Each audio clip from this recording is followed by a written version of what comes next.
wag na nilang ialis na nila yung kanilang mga kamay dito sa autonomous.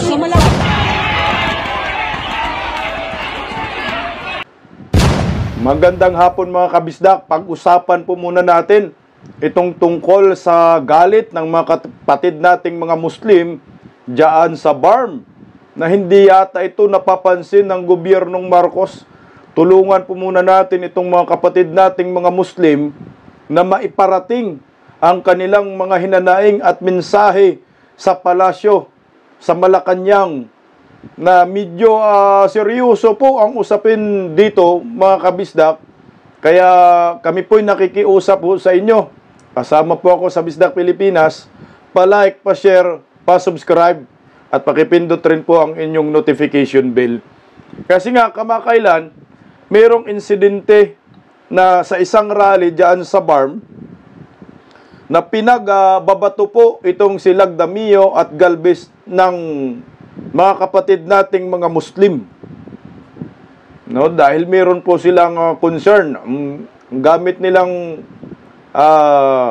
ibinato nila ay mga kamatis at yung mga larawan, standi ni Galvez at ni Lagdamio. Yun ang binabato ng mga kapatid nating mga Muslim. Ito, i-play muna natin yung video. Ito po yung video mga kabisdak. Panoorin po natin. Ayan Talagang binabato nila. Grabing galit po ng mga kapatid nating mga Muslim dyan. Si Galvez po yan at si Lagdamio. Ano bang nangyayari dyan? No? Ayan Hindi po masyado ito binabalita, mga kabisdak, no? At ito na nga tutulungan natin sila na maiparating ang kanilang mga hinanaing at mensahe sa Malacanang. Alam po natin, maraming nagmamanman sa atin dito na mga taga Malacanang. Ito po ay protesta. Ayan, tumba yung stande, binangon uli, binato uli. Ayan Ayan hindi po biro yung galit nila dyan. Ano na po ang nangyayari dito sa mga Muslim region? Bakit nagkaganito? Gusto pa nga nilang sunugin yung stande. Ayan, boom. Yung isa talagang sinapak. Silang Lagdamio. Yan po ay standi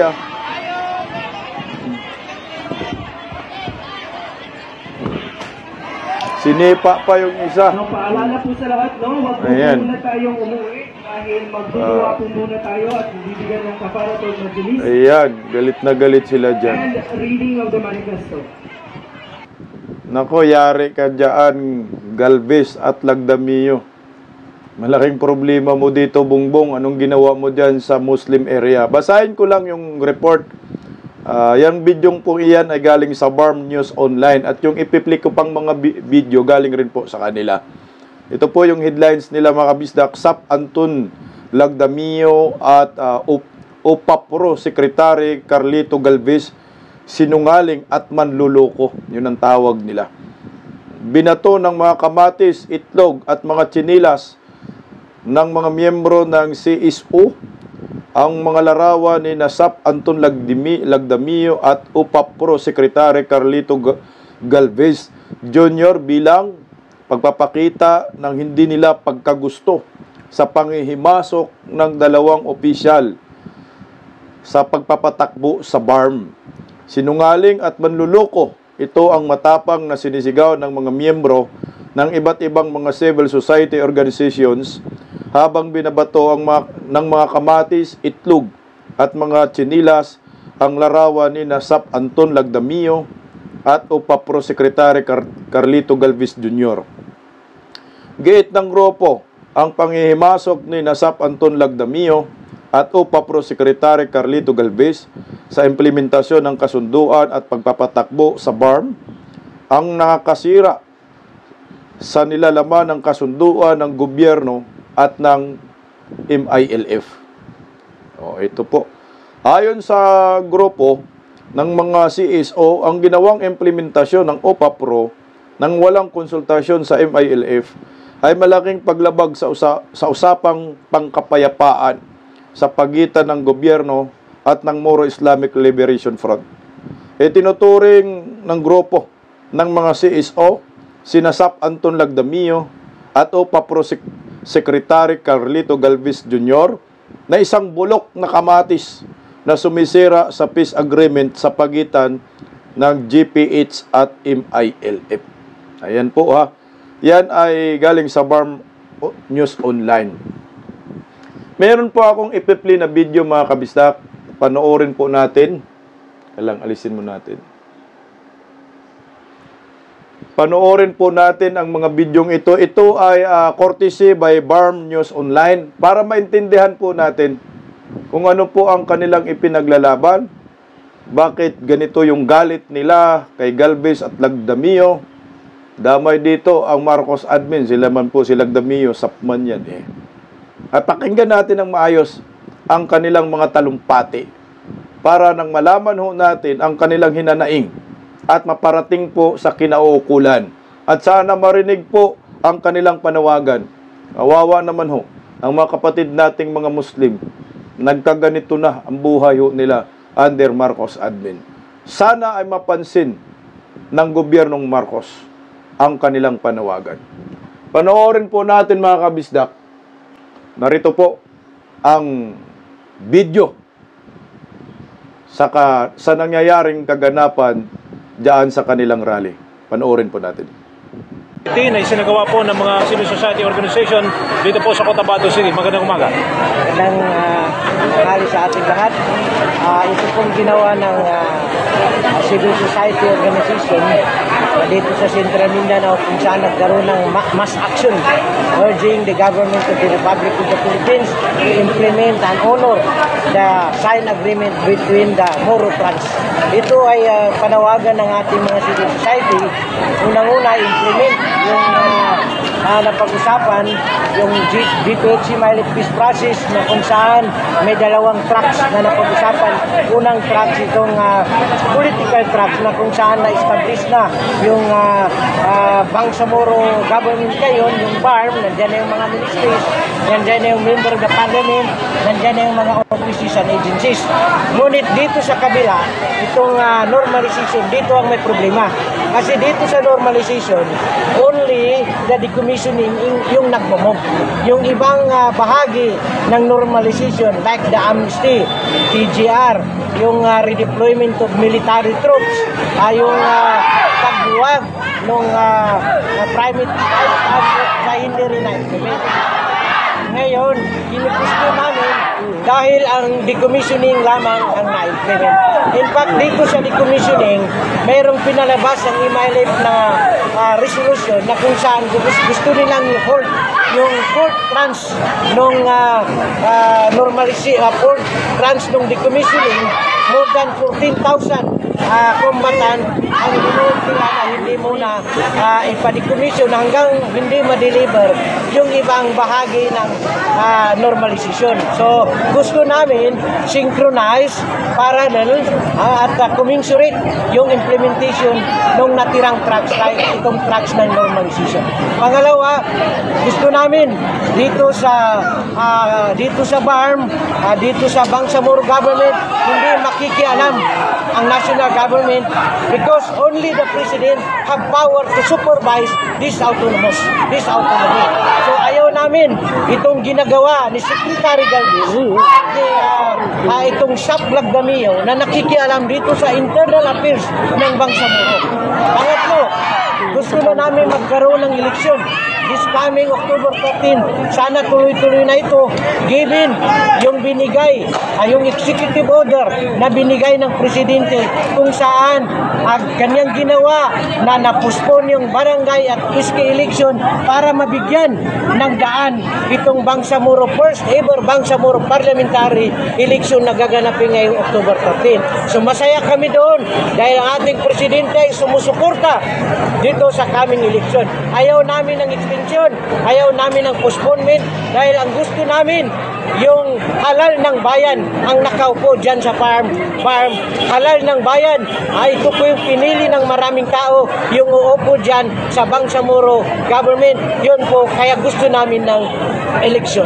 So yan po yung aming panawagan. In general, i-implement yung peace process ng GRP, i-mailip peace process, pati yung hindi na-implement sa GPH, i-minilip ay implement na din at implement na dito sa itong agreement na ito, implement ang PAB, implement ang CAB, implement ang BOL. Yan po ang buod ng aming panawagan sa mass action na ito. Sir, nabanggit nyo yung pangingialam ng ilang mga opisyal like Secretary Charlie Galvez and Secretary Anton Lagdameo. Sa inyo pong nakikita, ano yung paraan na maaaring gawin ng gobyernong Marcos para masolusyonan itong problema na ito na pangingialam dito ho sa Bangsamoro Region? Yan, actually, maraming option ang Malacanang. Unang-una, hindi sila i-appoint ulit. Kasi nandyan sila sa office na kung saan kala nila ay may karapatan silang makialam dito sa loob. Like, alam natin na wala na sila, pero sana, kaya ang panawagan namin, don't reappoint these two guys para hindi na sila makikialam dito sa loob ng farm government. At alam kong maraming option ng president. Marami namang mga ibang mga leaders niya na pwede niya i-appoint. In fact, kagabi nakita ko nga na nag-resign yung PIP tawang presidente. Maraming mga leaders diyan na mabubuti. Yun ang ilagay, yung hindi makikialam dito sa affair kasi na tayo ay autonomy na. Autonomous na tayo. Kailan lang ba natuklasan ng CSO na ganito? Nangingilam ang dalawang opisyal galing pa ng national? Actually, matagal na ito. Nagtimpi lang talaga kami. Matagal na ito na aming boses na huwag sanang pakialaman. Matagal na ito. More than a year na. Nung BT 1 pa, meron na yan sila. Nandyan na yan sila na nagsasuggest na palitan yung mga leaders dyan. Yung alis yung mga ayaw nila na mga minister, gusto nilang alisin. Yun ay pangingialam. So dapat ang may karapatan dyan, may power to appoint dito sa mga minister. Ang ating chief minister, hindi yung mga magdidictate sila na ito ang ilagay mo sa minister, ito ang ilagay dahil yan ang gusto na. Hindi pwede yun.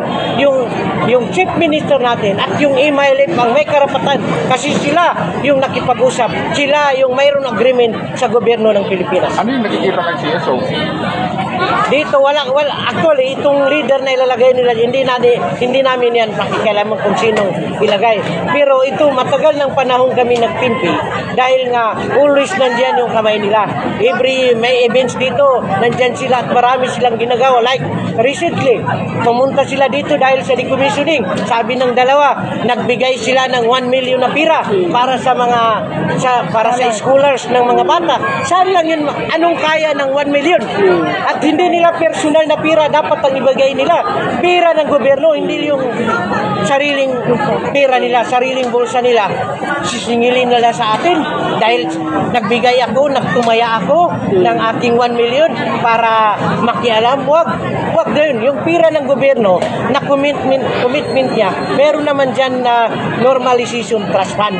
Yan yung gamitin na ipamigay. Dahil yung 1 million, 4 na bata lang yun ang mapag-aral niya. Ilan ang in-expect natin? Lahat ng anak ng combatants ay may karapatan dyan sa scholar na yan. So 40 combatants yan ha. So ibig sabihin 40 rin or maaring 100,000 na kabataan ang pag-aralin. Kaya ba ng 1 million yun? So hindi dapat nila ipagmalaki yan. Ang magandang gawin ng dalawa na ito, tumulong sila na implement yung napag-usapan. Ano yung posibilidad dito? May connection ba ito? Since na majority ngayon sa BTA, hindi na pinangunguna ng MILF. May connection ba ito sa mga nakikita reaksyon ng CSO? Isa yan dahil nga nakikita natin. Halimbawa, recently itong issue nung redistricting, no? Ang redistricting mayroon ng ginawa ang BTA 1. Nung BTA mayroon ng report ng committee. Bakit pinabalik pa yun?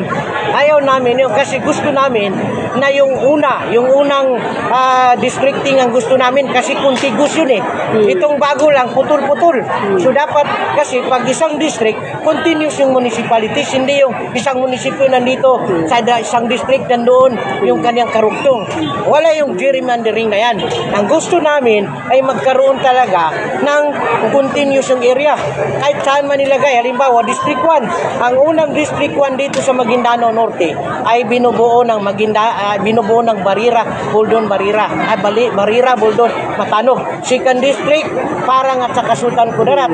Ay Sultan Mastura. And then Sultan Kudarat, third district, Sultan Kudarat, Kabuntalan na dalawa, plus Talitay, and then DBS, DOS at saka OP, yun yung fourth district. So itong huli, nabago yun.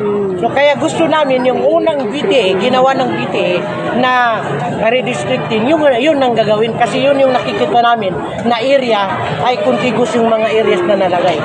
Pero sir, bigyan linaw din natin na kasi sa kasalukuyang estado ngayon ng farm leadership, yung kasalukuyang umupo ngayon sa ICM is Chief of Staff ng MILF. Hindi naman ho kayo tumututol dito sa naging arrangement na ito, Sir Manny. Kahit sinong ilagay nilang Chief Minister, basta MILF dito, wala kaming question. Wala kaming question. MILF din yan si ICM sa amin.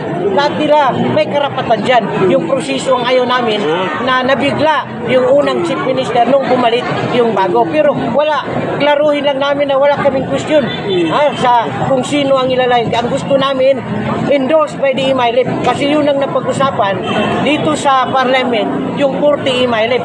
Tapos yung 40, pag mabuo na yung 80 members, pipili ngayon kung sinong Chief Minister. Yun ang original. Pero dito sa BT, ang sinasabi dyan, MILF endorsed dapat. Kasi sila yung nakipag-usap. Sakali magtuloy-tuloy dito pagkikinda nito ng national government, ano po, posible ba ito masusundan pa ng mas malawakan pang katulad kasi halin ito ng itong pagkinipon? Posible kasi tayo nga sa civil society, hindi tayo mag-stop, no? Hindi tayo hinto hanggat hindi ma-address yung mga problema ngayon. Ang dami nating problema, nandiyan na ngayong autonomous natin, in-expect natin walang problema, pero bakit nandiyan pa? Lalong-lalo na talaga sa issue ng normalization. Kasi ang inuna nila, paano alisin yung mga baril ng mga combatants? Hindi dapat yun. Dahil nandiyan pa, dapat unahin yung dismantling of thugs. Nandiyan pa yung amnesty. Wala pang lumabas na nakulong na mga MILF commander na dapat ilalabas yun sa amnesty. Walang nangyari. TGR, hindi nagmumove. Tapos yung redeployment of military troops, wala rin na redeploy. Ang napag-usapan dyan, lahat yung mga military sa loob, mga communities, ilabas yan at ibalik sa barracks, ibalik sa brigade o ibalik sa 6ID. So, posible ba, sir, na nangangamba ang CSO na kaya kayo nagpatawag na ganito, panawagan, dahil posibleng hindi matutuloy ang eleksyon? Nararamdaman namin kasi mayroong nagmumove dyan na another extension. Anong makukuha natin sa extension? Ang gusto natin, autonomous na ito, autonomy na itong binigay. Dapat tao na yung pipili. Dapat talaga mag-eleksyon na para yung tao na, yung freedom to choice ay nandyan na as democratic country. Pero any reaction, sir, nagpalabas na rin ang payag ang Pangulong PBBM na tuloy. Yes, kaya nga meron kaming binasa kanina, binasa nung LBO yung kanilang support doon. Mayroong commendation yung LBO doon sa ginawa ng presidente dahil nga sabi niya, nagbigay na siya ng executive order at pinuspon yung BSK, yung barangay SK election dahil para mabigyan daan yung election dito sa kasi excited na rin ang ating president. So, sinusuportahan namin yung gusto ng president kasi yun din ang gusto namin magkaroon na ng eleksyon. Thank you, sir. Sir, ano po yung ibig ipahiwatig itong pagbabato ng kamatis sa mga chinelas? Yung larawan ni Secretary Galvez and Sub Labdameo. Ano po yung sign of petition yan. Sign of petition. Ayaw na namin yung ginagawa nila. Kaya dapat makita nila yun. Umalis na sila. Huwag na silang makialam. I-realize na lang sana nila na autonomy na ito. Huwag na nila itong huwag na nilang i-alis na nila yung kanilang mga kamay dito sa autonomy. Sama, sir, dito. Saan ba sa bato? 100. Ilan po yung ibibigay niyo sa national government sa implementation? Napagkasunduan sa Ang dami pa, mga 30 siguro ang na-implement, 70 wala, baka 80-20 pa. 80 kasi malaki talaga yung usapin dito sa normalization drugs kasi nandyan yung mga kumbatan. Pag hindi natin yan na-normalize, wala yung decommissioning at hindi ma-realize yung normalization, balik tayo sa gira. Pag ganun, pag hindi, dapat talaga bigyan ng gobyerno ng atensyon itong paano i-implement ang normalization. Ay bigay nila yung mga package, ibigay nila yung lahat commensurate, no, parallel na implementation dito sa mga bahagi ng normalization like yung sinabi ko kanina. Assalamualaikum warahmatullahi wabarakatuh. Honorable leaders, esteemed colleagues, fellow advocates for peace and justice. Today, I speak not only as a woman, but as the daughter of Mindanao, a sister to our Bangsamoro, and a mother who dreams of a future free from fear, full of opportunity to our children. The journey towards peace in the Bangsamoro has been long, painful, and hard-won.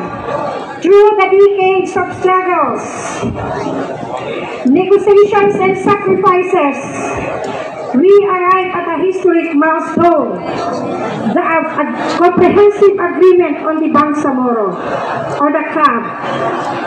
This is not just a piece of paper, it is a promise to honor the dignity, identity, and the right to self-governance of the Bangsamoro people.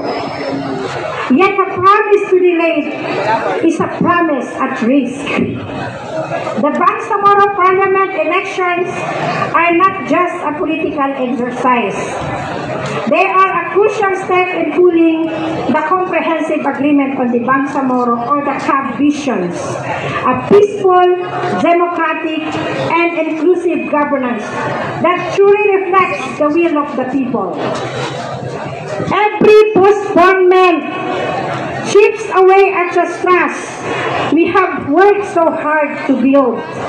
Every day sends a message that our voices can wait, but our voices, our children's future cannot wait.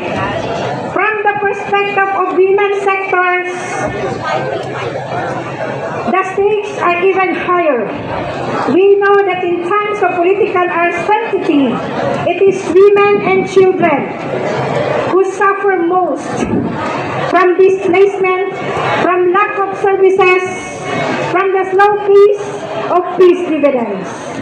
We have seen the cost of broken premises in the tears of our widows, the silence of orphans, and the helplessness of youth with no path forward.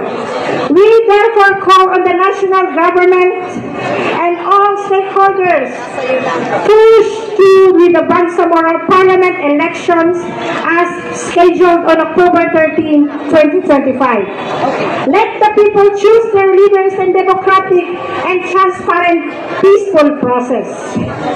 Fully implement the comprehensive agreement on the Bangsamoro without selective interpretation or unnecessary delays. Ensure women's meaningful participation and decision-making in governance and building lasting peace, because peace without women's voices is incomplete, and governance without women's leadership is weaker.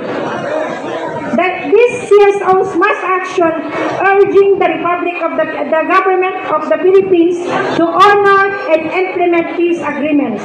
Our call: government peace, stop unilateral implementation of normalization track. To Secretary Galvez and Saplag Damyo, stop your divide and rule tactic and low intensity conflict scheme. To Secretary Galvez and Saplag Damyo, stop entering to the foreign affairs.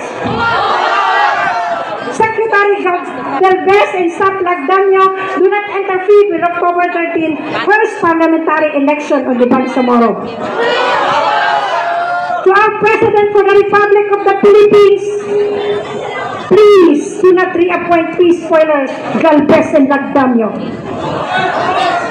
We strongly support the halting of the fourth phase of decommissioning. To our dear President of the Republic of the Philippines, we, your women, sisters, mothers, daughters, please implement what has been agreement on the comprehensive agreement on the Bangsamoro. The world is watching how we honor our commitments. The Bangsamoro people are watching.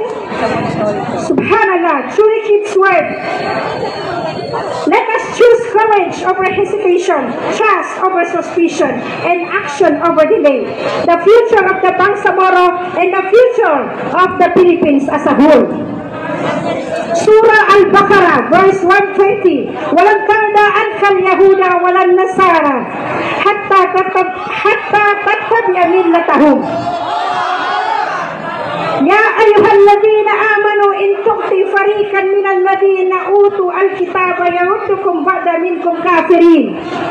O you who believe, if you obey a group from among those who were given the scriptures, they will turn you back after your faith to being disbelievers. Hay sa kanuan na marityaya, amay kaunutan o susiran as sa kaparityaya. Meaning, sa kagrupo, na pambalingan ang kanunilan sa kakapiri, saya na bunso ampi ka man na bundab pa din. Don't divide us, please. Unity in gulatan wa Bangsamoro kaisa-isa.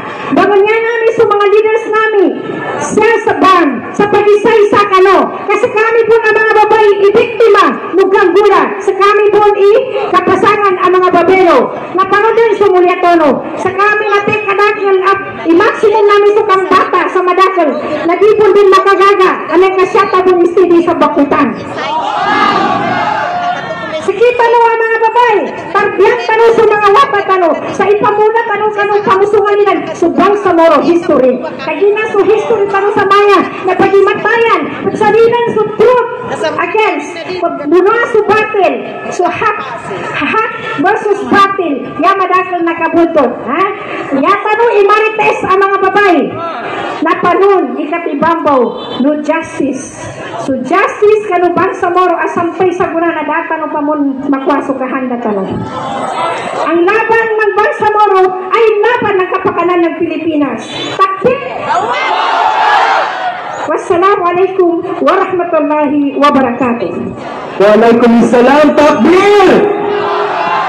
Indeed, women are the most vulnerable sector in the society, and peace without women's voice is a failure. Dapat po alalahanin natin na ang programang ito, kabahagi po ang bawat kababaihan. Ang kababaihan ay nagre-representa sa mga taong naka-experience ng most injustices. Susunod naman na magsasalita, isa lamang po tayong bangsa. Ihalin tulad po natin ngayon sa isang pamilya. Pag nagkaanak si nanay, si tatay, aalagaan yung anak niyang baby, yung sanggol hanggang sa lumaki.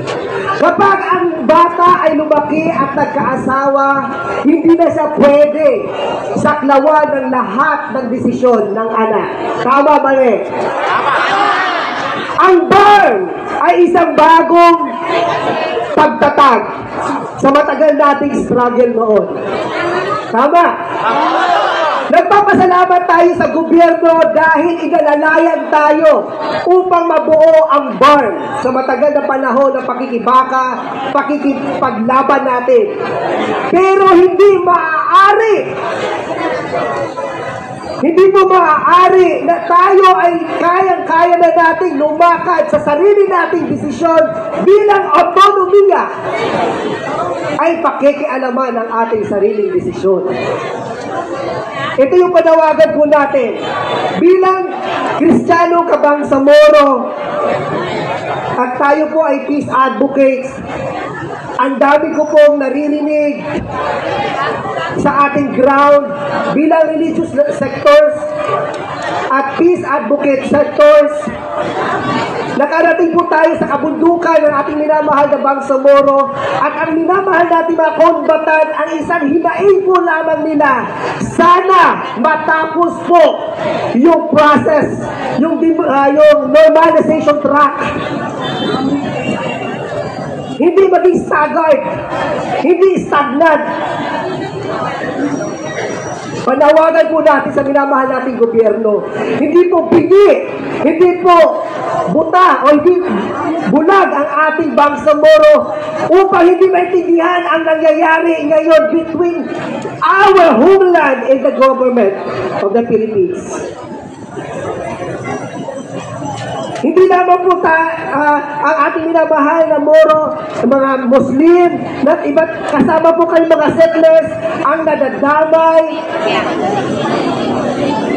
sa mga panahon na tayo nagigera noon. Marami din pong nawala ng buhay, pamilya, and even pati ang panghihimasok sa inclusivity ng religious freedom sa Bangsamoro ay pinapasok upang patuloy na di magkakaunawaan ang Kristiyano at Muslim sa Bangsamoro. Hindi po natin papayagan yan. Sinabi ko rin ito nung last week, nung nagkaroon po tayo ng pagkakataon makapagsalita, Free Palestine, Free Gaza noon, na gawin po natin ehemplo ang ating pagsama-sama po ngayon, Kabangsamoro, IP ka man, Kristiyano ka man, Lumad ka man, at ang minamahal naming Moro people. Maging ehemplo tayo sa isang panawagan na tayo ay may sarili. Ano? Maninintag ka ng Bangsamoro! Dahil po ako po'y anak po ng UBGP, kaya wag niyo po kong pagtakhan. No? Ito naman ang sasabihin po natin. For the Bangsamoro people, the journey of self-determination is not just about political autonomy, but also about justice. This includes the pursuit of accountability for historical wrongs, the restoration of land and resources taken from them, and the recognition of their cultural and religious beliefs and religious rights. The right to self-determination is the collective right of the people to determine its own future, free from any outside interference. Ididiin ko po yun. Okay? Ididiin ko po yun. The right of self-determination is the collective right of a people to determine its own future. Lagdameo, Galvez, makinig ka. We are Bangsamoro is free of any outside interference or coercion to a peace spoilers.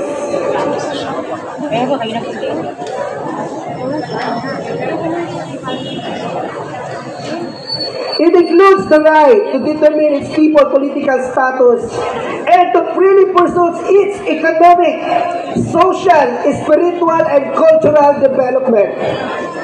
In the exercise of the right, people at one end can demand and pursue within the nation state more political power, active participation in the decision-making and administration of the government, affairs, equitable redistribution of economic benefits, and appropriate ways of preserving and protecting the culture and way of life.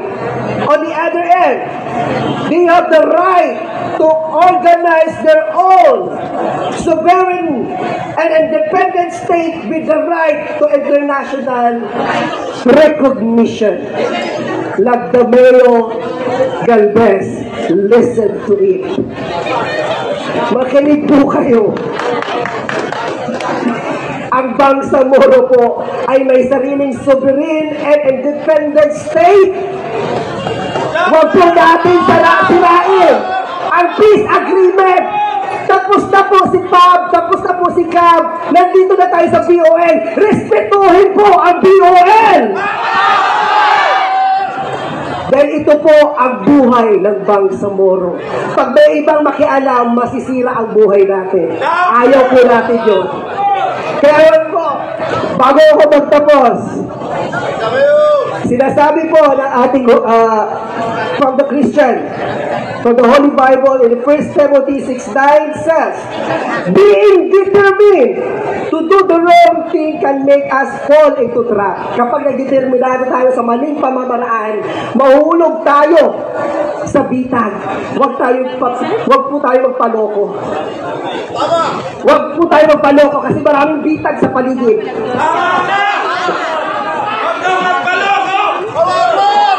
They fall into the trap of a foolish and harmful desire to plunge people into ruin and destruction. So yes, be determined, but never forget the determination in spiritual exercises. Ang ginagawa po natin ito ay hindi lamang po pang natural lamang po ni spiritual battle po nito. Ito yung tinatawag natin a battle or jihad. This is a political jihad. Lagdameo and Galvez, Bangsamoro is now hearing the voices of the Bangsamoro. Makinig ka. Makinig ka. Umaalma ang Bangsamoro dahil hindi tama ang aming nararamdaman sa inyo. Muli po, sinasabi ng ating